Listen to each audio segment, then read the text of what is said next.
Newly retired Real Madrid midfield superstar and German football legend Tony Kroos has criticized the impact of uncontrolled immigration on his home country.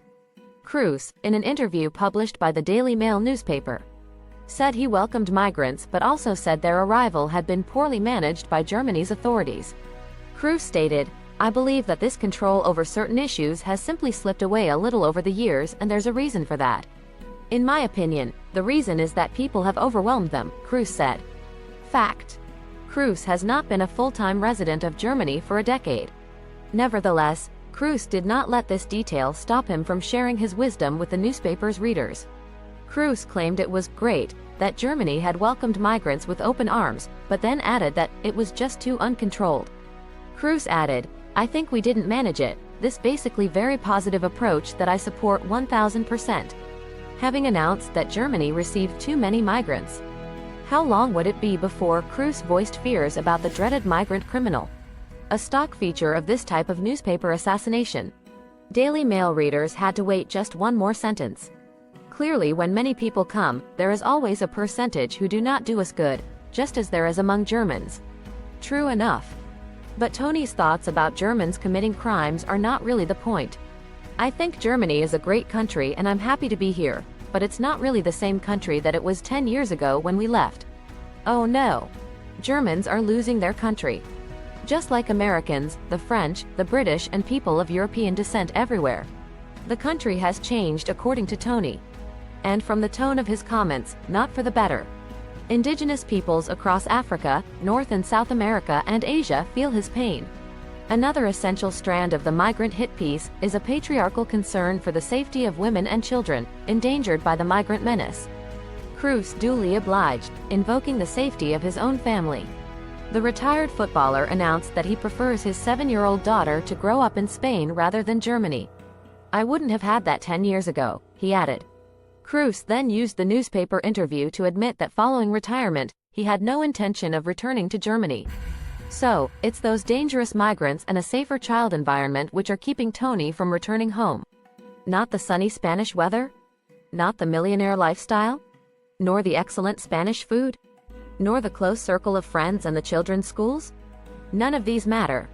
Kroos' money means he can escape his homeland, but fellow Germans, who would love nothing better than the good life on the Costa del Sol, are stuck in Bavaria or Baden-Württemberg instead, in grim despair at the migrant plague. Until, of course, something is done about all these migrants. And that, of course, is the point of the article. It is part of the mood music in country after country, where the media is a willing accomplice to anti-migrant anger. In the UK, Nigel Farage MP blames migrants for lengthy traffic jams on the M25. In France, Jordan Bardella, from the National Rally Party, hammers home the point that migrants are a threat to security. Fellow hard-right fanatic Eric Zemmour launched a political career from a cable TV sofa, where he urged viewers to accept that France was slipping into a civil war. And look at the political strides made by the Alternative for Germany party, giving a much harder edge to Tony Kroos' migrant panic. Where will this end? Internment for migrants, also known as reception imprisonment? That's already a part of the migrant arrival experience. Removal to foreign territories, preferably thousands of miles from the migrant's country of arrival? That doesn't sound too crazy either. The hapless former UK Prime Minister Rishi Sunak informed us that more than a dozen European countries were supportive of his now abandoned Rwanda scheme. Clearly, over the past decade, Kroos on his holidays in Germany has listened to his fellow Germans moaning about the state of the country. It was clearly lost on the star midfielder to balance these moans with the experience of his African teammates at Madrid. They might have shared the obvious truth that many of the migrants are the ones picking agricultural produce, or selling their bodies in Europe's flesh markets. They are the ones working on building sites, keeping lawns perfectly manicured and delivering ready meals. This is why they are there. The West could slow migration to a trickle if it stopped interfering in the internal affairs of the so-called developing world, and allowed these countries to sell their raw materials at a fair price. How is it possible that the fresh flowers flowing into the Netherlands from Kenya are bought at a pittance but sold at a fortune to Europe's consumers?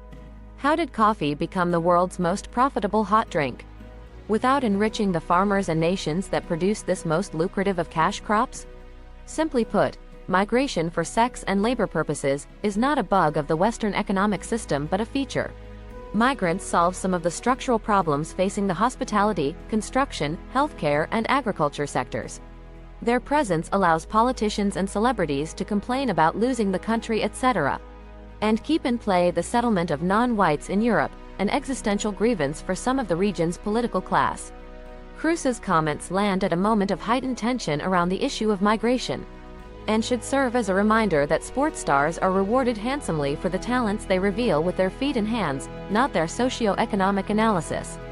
We are long past the stage where sports and entertainment celebrities, whatever their political views, hold their tongues. Perhaps the public square of debate is a little the worse for that too.